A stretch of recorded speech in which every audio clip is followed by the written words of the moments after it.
할렐루야. 속회 지도자 교육에 참석하신 모든 강림의 성도님들을 주님의 크신 사랑으로 환영하며 축복합니다. 오늘 속회의 공과는 이과 여호와께서 이 땅 주민과 논쟁하시나니입니다. 오늘 속회 공과를 통해서 풍성한 은혜를 나누시기를 주의 이름으로 축원합니다. 함께 기도하시겠습니다. 사랑의 하나님, 오늘도 이 속회 지도자 교육을 허락하심에 감사드립니다. 우리는 연약하며 부족하나 오직 하나님의 능력에 우리를 붙드시는 줄 믿사오니 이 시간 하나님의 능력과 거룩이 우리를 세우는 역사가 우리 가운데 일어나게 하여 주시옵소서. 모든 속회 지도자들을 축복하시며 속회를 지도할 능력과 은혜를 허락하여 주시며 속회들마다 하나님의 치유와 부흥의 역사가 일어나게 하여 주시옵소서. 함께 하심을 믿으며 예수 그리스도의 이름으로 기도합니다. 아멘. 오늘 하나님께서 우리에게 주시는 말씀은 호세아 4장 1절에서 10절까지 말씀입니다. 함께 호세아 4장 1절에서 10절까지 말씀을 봉독하겠습니다. 호세아 1장부터 3장까지는 호세아의 상징적인 행위를 볼 수 있게 되었습니다. 음란한 고매가 결혼하여 가정을 꾸리고 또 자녀들을 낳았던 호세아의 어떤 행동 계시들, 그리고 그것을 통해서 하나님의 말씀을 전해왔는데 이제 4장부터는 직접적인 말씀을 주고 계십니다. 1절의 말씀을 보니까 이스라엘 자손들아 여호와의 말씀을 들으라. 여호와께서 이 땅 주민과 논쟁하시나니 이 땅에는 진실도 없고 인애도 없고 하나님을 아는 지식도 없고 라고 말씀을 하고 있습니다. 여러분, 오늘 이 본문을 보니까 무엇이 떠오르고 계십니까? 신명기 6장에 보면 쇠마 이스라엘이 우리가 생각이 나게 되죠. 신명기 6장에 보니까 이렇게 말합니다. 이스라엘아 들으라. 우리 하나님 여호와는 오직 유일한 하나님이시니 너는 마음을 다하고 뜻을 다하고 힘을 다하여 네 하나님 여호와를 사랑하라. 이렇게 말씀하고 있습니다. 사실 오늘 신명기 6장에 나오는 쇠마는 이스라엘에게 가장 근원이 되는 신앙 고백이고 모든 율법의 근원이 되는 것이었습니다. 사실은 얼마나 숱한 율법과 지켜야 할 조항들이 많았습니까? 우리가 복음서를 보면 바리새인들이 그들의 전통으로 말미암아서 지켜야 하는 율법들이 600가지가 넘었다고 합니다. 그러니까 어마어마한 숫자를 그들은 율법을 지켜나갔었죠. 그런데 구약도 아마 그 형태가 크게 다르진 않았을 것입니다.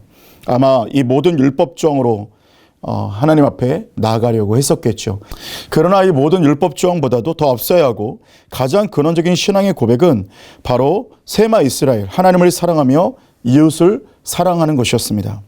하나님의 백성, 오직 하나님만을 사랑하라는 명령은 그들이 하나님의 택하신 백성임을 확인시켜 주는 것이었습니다.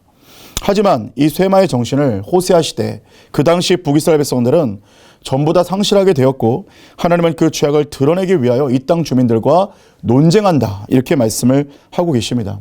여기서 논쟁에서 쓰여진 원어의 뜻은 다툼, 소송, 고소, 이런 의미가 담겨져 있는 것이죠. 다시 말해서 하나님은 지금 이스라엘 백성들을 향하여 지금 소송하시고 고소하시며 고발하고 계시는 장면을 볼 수 있게 됩니다. 그렇다면 오늘 여기서 말하는 이들의 죄의 모습은 무엇일까요? 그리고 나아가 하나님께서 정말 기뻐하시는 그 모습은 무엇인가 우리가 함께 살펴보고 우리에게 있는 그 죄에 대한 모습들을 버리고 다시 한 번 더 하나님 앞에 하나님이 기뻐하시는 모습으로 나가는 우리가 모두 될 수가 있기를 주의 이름으로 축원합니다. 첫 번째입니다. 첫 번째는 있어야 할 것을 잃어버린 삶입니다. 있어야 할 것을 잃어버린 삶입니다. 관계를 맺고 살다 보면 서로에 대한 어떤 기대치들이 생깁니다. 하나님과 관계도 마찬가지인데 하나님께서도 우리를 향하여 기대가 있었다는 것이죠. 바로 이스라엘은 그 기대를 어겨버렸습니다. 도대체 무엇을 기대하셨을까요? 오늘 1절에 보면 이 땅에는 진실도 없고 인애도 없고 하나님을 아는 지식도 없고 라고 말씀을 하고 있습니다. 먼저 여기서 보니까 진실이 없다, 이렇게 얘기하고 있습니다. 진실은 원어로는 에메트인데 하나님과 이웃을 향한 신실함을 뜻하고 있어요. 그러니까 그 말과 행동이 믿을만하고 정직한 것을 의미하고 있는데 오늘 이스라엘 백성들에게는 바로 이 진실이 없었다는 겁니다. 그리고 또 한 가지 보니까 인애가 없었다 얘기하죠. 인애는 원어로 헤세드입니다. 이것은 이미 맺은 사랑의 관계에서 상대방에게 지속적으로 충성하고 선을 행하는 것을 가리키고 있습니다. 하나님께서도 우리를 향하여 헤세드 하셨죠. 인애로 우리를 사랑하시고 우리를 끝없는 사랑으로 붙드셨던 것을 볼 수 있게 됩니다. 그러니까 다시 말해 지금 이스라엘 백성들은 하나님을 향한 그 관계적인 부분 안에서 사랑함을 잃어버렸다는 거예요. 그리고 또한 보니까 마지막으로 무엇이 없었습니까? 하나님을 아는 지식이 없었다고 말하고 있습니다. 여기서 말하는 하나님을 아는 지식은 객관적인 차원에서 지식적인 알을 얘기하는 게 아니라 주관적인 차원에서 하나님을 알을 이야기하는 겁니다. 사실 우리가 객관적으로 종교적으로 하나님을 아는 것은 이방인들도 할 수 있는 것이죠. 하나님이 어떤 분이고 하나님의 속성이 어떠한 것이고 하나님이 어떠한 사랑을 가지고 계신다. 이것에 대해서 사실은 이방인들도 다 할 수 있는 부분들이었습니다. 그런데 오늘 이스라엘 백성들에게 부족한 것이 무엇이었습니까? 하나님에 대해서는 알았는데 하나님을 알지 못한 겁니다. 여러분, 우리가 누군가에 대해서 아는 것과 누군가와 관계를 맺고 친밀하게 사귀고 교제하는 것은 차원이 다른 문제죠. 우리가 예를 들어서 대통령을 알지만 대통령과 관계가 없다면 사실 그것은 정말 안다고는 말할 수가 없는 것입니다. 그런 것처럼 이들은 하나님을 그냥 하나님에 대해서는 알았지만 하나님과 어쨌든 깊은 관계가 이들에게 없었다라는 거예요. 그래서 이들은 하나님을 표면적으로는 잘 섬기고 있었고 별다른 문제가 없었을지도 모릅니다. 사실은 예수님 계시던 시절에 바리새인들 또한 자신들의 종교적 율법과 형식에는 전혀 흠이 없었습니다. 아마 그들은 자신들이 굉장히 잘 믿고 있었다. 이렇게 아마 이들은 스스로를 믿고 있었을 겁니다. 그러나 문제는 종교적인 형식과 율법이 아니라 이들에게 진실과 인애와 하나님을 아는 지식이 무너져 버린 것이었죠. 여러분, 이것이 얼마나 무서운지 우리가 볼 수 있어야 되는 것은 바리새인들도 이 진실과 인애와 하나님을 아는 지식이 무너지니까 어떤 일이 벌어지냐면 하나님의 아들이신 예수 그리스도를 대적하게 이르렀다는 거죠. 오늘 바울도 이렇게 얘기했습니다. 그런즉 선줄로 생각하는 자는 넘어질까 조심하라, 이렇게 말했어요. 그러므로 우리는 항상 스스로 돌아보고 나의 신앙을 다시 한 번 더 점검해 볼 수 있어야 됩니다. 무엇을 점검해야 될까요? 내게 십자가를 바라보는 감격이 사라지지는 않았는가? 내 삶의 진실을 지키고자 하는 몸부림이 지금도 내 안에 있는가? 하나님을 향한 신실성과 또 하나님과의 생생한 인격적인 관계가 오늘도 내게 있는가 하는 것을 우리는 돌아볼 수 있어야 된다는 겁니다. 그러므로 신앙생활은 종교생활이 아닙니다. 그냥 왔다 그냥 가는, 성경책 들고 그냥 왔다 그냥 가고 내가 오늘 출석했다 이 정도라는 종교생활이 아니라 하나님과 내가 오늘도 영적으로 교제하고 대화 나누며 그분을 사랑하고 또 그분의 사랑이 내 안에 머무는 이 생명적인 관계가 이루어져야 된다는 것입니다. 사랑하는 여러분, 오늘 우리가 우리 스스로를 스스로 성찰해보고 점검하여서 하나님과의 진정한 관계로 서 있는지를 돌아보는 저와 여러분 되기를 주의 이름으로 축원합니다. 두 번째로는 없어야 할 것으로 채운 삶입니다. 없어야 할 것으로 채운 삶입니다. 북이스라엘 백성들은 마땅히 있어야 할 것이 없었고 그리고 이제는 없어야 할 것을 그 삶에 채웠습니다. 2절에 보니까 이렇게 얘기합니다. 오직 저주와 속임과 살인과 도둑질과 간음뿐이요 포악하여 피가 피를 뒤음이라, 이렇게 말씀하고 있죠. 거룩하고 경건해야 될 인생이 죄악으로 물든 모습을 볼 수 있게 됩니다. 여러분, 성서학자들은 이것이 십계명과 연관되어 있다 이렇게 얘기를 하고 있습니다. 오늘 2절의 말씀을 보니까 하나하나 한번 연계해서 보기를 원합니다. 첫째로 저주입니다. 저주는 신의 이름으로 저주하거나 혹은 맹세하는 행위를 가리키고 있는데 이는 십계명 가운데 여호와 이름을 망령되게 부르지 마라, 이 3계명을 어기는 행위라고 볼 수가 있는 것이죠. 또 두 번째로 보니까 속임입니다. 속임. 오직 저주와 속임이라고 말했는데 이 속임은 무엇입니까? 거짓을 말하거나 사기 행위를 가리키는 것입니다. 그러니까 오늘 10계명의 9계명에 보면 거짓 증거하지 마라. 오늘 이 9계명을 어겨버렸다라는 거예요.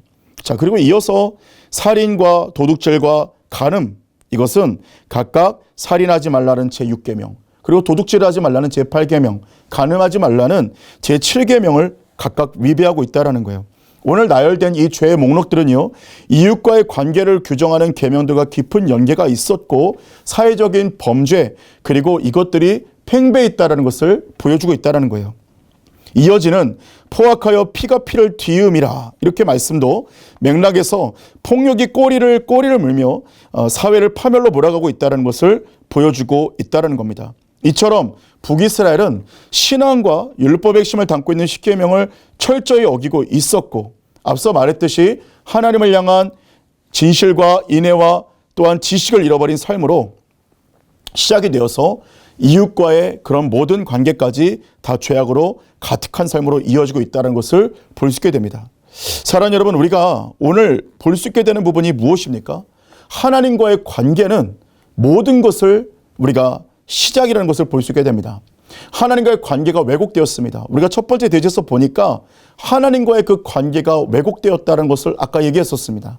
진실도 소멸되었고 하나님을 향한 인애도 없어졌고 하나님을 향한 지식, 하나님과의 그런 인격적인 교제도 일어나지 않았다는 겁니다.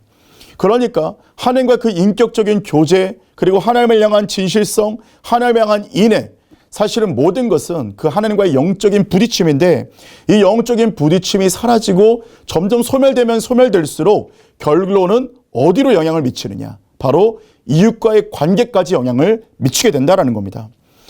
다시 말해 10계명의 1계명부터 4계명까지가 하나님과의 관계인데, 1계명부터 4계명까지 하나님과의 관계가 온전하게 이루어지고, 그리고 하나님을 정말 사랑하고 십자가의 감격이 있고, 오늘도 내가 하나님을 만나는 그 성령 체험의 역사가 있고, 하나님과의 그 말씀이 내 안에 정말로 생명으로 다가오고 내 안에 부딪힘이 있다면, 나머지 5계명부터 10계명까지는 내가 지키려고 애쓰는 게 아니라 지키려고 하지 않아도 내 안에 있는 성령께서 자연스럽게 지킬 수 있도록 우리를 보호해 주신다는 겁니다.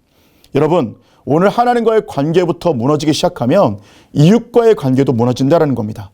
다시 말하면 10계명 가운데 1계명부터 4계명까지, 그리고 하나님을 사랑하는 이것이 먼저 이루어지기 시작하면 나머지 것들은 아주 쉽게 이어지게 된다는 겁니다. 오늘 우리가 하나님과의 이 관계 왜곡으로 인하여서 모든 것들이 어그러지는 삶이 아니라 다시 한 번 더 돌아보아서 없어야 할 것으로 채운 내 삶이 아니라 이제는 하나님의 사랑으로 이 모든 죄악을 끊어버릴 수 있는 저와 여러분 되기를 주님의 이름으로 축원합니다. 세 번째는 하나님 말씀의 부재입니다. 하나님 말씀의 부재입니다. 백성들의 삶이 왜 이렇게 무너졌을까요? 본문 4절의 후반부는 이유에 대해서 이렇게 얘기하고 있습니다. 내 백성들이 제사장과 다투는 자처럼 되었음이니라 라고 기록하고 있습니다. 여기에 대한 의미는 굉장히 불분명하지만, 그러나 여기에 대한 여러 가지 해석들이 있을 수 있어요. 먼저는 제사장들의 타락에 대한 경고로 볼 수 있고요. 또 하나는 제사장들처럼 백성들도 타락했다는 고발, 그리고 또 하나는 제사장을 대항하여 싸울 만큼 백성들이 악하여졌다. 그러니까 제사장의 권위를 굉장히 무시했다. 그리고 결론은 하나님을 무시했다라고 볼 수가 있겠죠. 그러니까 오늘 다시 말해서 한마디로 제사장의 권위와 리더십에 심각한 문제가 있음을 가리키는데, 그 원인이 무엇이냐? 바로 제사장의 기본적인 직무 가운데 하나가 하나님의 말씀을 가르치는 일인데, 오늘 그 역할이 제대로 이루어지지 못했다는 것을 말하고 있습니다. 만약에 제사장과 선지자들이 하나님의 말씀을 정확하게 가르치는 일, 이 직무를 유기하지 않았다면 아마 이들이 죄악의 길로 걸어가지 않았을 것입니다. 하지만 그들이 이 직무를 유기했고, 그 결과가 바로 6절에 등장을 합니다. 6절에 보니 이렇게 말씀합니다. 내 백성이 지식이 없으므로 망하는도다, 이렇게 말씀하고 있어요. 또한 본문 5절은 이렇게 기록하는데, 너는, 그러니까 제사장을 얘기하죠. 너는 낮에 넘어지겠고 너와 함께 있는 선지자는 밤에 넘어지리라, 이렇게 말씀하고 있어요. 다시 말해서 제사장뿐 아니라 선지자들도 종교적인 리더십, 그러니까 그들의 사명은 하나님의 말씀을 올바르게 선포하여 잘못된 신앙을 바로잡는 것이었습니다. 하지만 선지자들도 제사장들처럼 타락하고 백성들을 잘못된 길로 인도하고 스스로 넘어지면서 심판 가운데 있었다는 것을 말씀하고 있습니다. 그러므로 하나님 말씀하십니다. 내가 네 어머니, 그러니까 이스라엘을 멸하리라, 이렇게 말씀을 하고 있습니다. 사랑하는 여러분, 오늘 말씀이 부재한 시대는 언제나 실패했다는 것을 우리는 볼 수 있게 됩니다. 여러분, 말씀이 흥왕한 시대는 온 민족이 흥왕을 했습니다. 그런데 말씀이 부재하면 온 민족이 망가지고 실패하기 시작했습니다. 여러분, 오늘 우리가 사는 시대는 흔히 말씀의 홍수 시대라고 말할 수 있습니다. 객관적으로 내가 접할 수 있는 말씀은 너무나 많다라는 거예요. 여러분, 우리가 유튜브를 통하든 아니면 여러 가지 모든 경로를 통하든 하나님의 말씀은 우리가 들을 수 있는 루트가 너무나 많아졌습니다. 그런데 여러분, 중요한 것은 이 말씀이 정말 나를 살리는 내 영에 부딪히는 말씀인가 하는 것을 우리는 봐야 된다는 겁니다. 오늘 이 말씀을 통해서 내가 정말 부딪히는 그냥 로고스의 말씀이 아니라 레마의 말씀으로 내 안에 다가오고 있는 말씀인가를 우리는 보고 있어야 된다는 것이죠. 오늘 이 레마의 말씀으로 내 안에 다가오고 내 심령을 회복시키시고 말씀이 나를 내 영을 쪼개기 시작하는 그러한 역사가 일어나기 시작하면 그때부터 어떤 일이 벌어집니까? 우리가 서두에 말했던 진실과 인애와 하나님을 아는 지식으로 충만해지는 역사가 일어나게 되고 또한 그러므로 인해서 죄악이 끊어지는 역사가 이어지게 된다는 것입니다. 사실 오늘 이스라엘 백성들에게 있었던 가장 큰 문제의 근원은 말씀의 소멸됨이었습니다. 말씀을 거룩하게 여기고 말씀을 어렵게 여기고 말씀을 정말 경외하고 하나님의 말씀으로 내가 변화되기를 원하는 사모하는 마음이 사라져버려서 말씀이 나를 조명하는 역사를 잃어버린 지가 너무나 오래되었다는 겁니다. 여러분, 우리의 성도의 능력은 어디에 있습니까? 성도들의 능력은 말씀을 말씀 그대로 받고 말씀이 내 안에 능력이 될 때 성도의 능력이 된다라는 것입니다. 그때에 어떤 일이 벌어집니까? 말씀의 능력이 일어나면 그때에 진실해지고 그 다음에 하나님을 사랑하게 되고 그리고 하나님을 아는 지식, 하나님과의 인격적인 만남으로 충만해지고 그러고 나면서 이웃과의 관계 가운데서도 모든 죄악이 자연스럽게 끊어지며 하나님 앞에 경건하고 칭찬받는 신앙의 모습으로 변화되기 시작한다는 것입니다. 사랑하는 여러분, 오늘 이 속회 지도자 교육 또한 오늘 이 속회를 통하여서 이번 주 한 주가 정말 하나님 앞에 말씀으로 거룩해지는 우리 모두가 되기를 축원합니다. 하나님 말씀으로 거룩하여지고 내 안에 하나님과 관계가 회복되고 또한 이웃들과의 관계가 회복되고 또한 내 안에 성령의 충만함이 회복되어져서 하나님을 기쁘시게 드릴 수 있는 저와 여러분 될 수 있기를 주님의 이름으로 축원합니다. 함께 기도하시겠습니다. 무한하신 사랑으로 우리를 붙드신 하나님, 오늘도 나를 인도하시고 주의 크신 사랑으로 붙드시는 하나님의 은혜와 사랑을 찬양합니다. 우리 안에 잃어버린 것들을 다시 회복하게 하시고 하지 말아야 할 죄악들을 더한 모든 것들을 용서하여 주시며 이제는 다시금 갱신하고 회개하여 하나님을 향한 사랑으로 일으키시는 능력을 경험하게 하여 주시며 오직 이끄시는 하나님의 사랑으로 다시금 회복하게 하여 주시옵소서. 하나님과 쌓여버린 담을 헐고 이제는 주님과 다시금 사랑과 친밀함의 관계로 회복되기를 원합니다. 주님만을 사랑하며 기뻐하는 우리 모두가 되게 하여 주시옵소서. 예수님의 이름으로 기도합니다. 아멘. 이제 주기도문으로 모든 속회 예배를 마치겠습니다. 사랑하는 하나님, 오늘도 주님께서 불러주신 속회 모임으로 하나님 앞에 예배드리게 하시니 감사합니다. 이 속회를 통해 하나님께서 허락하실 은혜가 우리 가운데 큰 줄로 믿습니다. 이 시간 주 앞에 귀한 예물로 정성껏 마음을 구별해 올려드린 주님의 귀한 권속들 주님께서 기억하여 주시고 하늘의 상급으로 넘치도록 채우시고 역사하여 주시옵소서. 이 시간 이후에도 주님께서 임재하여 주셔서 묶였던 어두운 마음들이 떠나가고 새로운 마음으로 시작되는 하나님의 놀라운 은혜가 우리 가운데 있도록 인도하여 주시옵소서. 함께 하심을 믿사오며 예수님의 이름으로 기도합니다. 아멘. 하늘에 계신 우리 아버지여, 이름이 거룩히 여김을 받으시오며 나라의 마옵시며 뜻이 하늘에서 이루어진 것 같이 땅에서도 이루어지이다. 오늘날 우리에게 일용할 양식을 주시옵고 우리가 우리에게 죄진 자를 사하여 준 것 같이 우리 죄를 사하여 주옵시고 우리를 시험에 들게 하지 마옵시고 다만 악에서 구하시옵소서. 대개 나라와 권세와 영광이 아버지께 영원히 있사옵나이다. 아멘.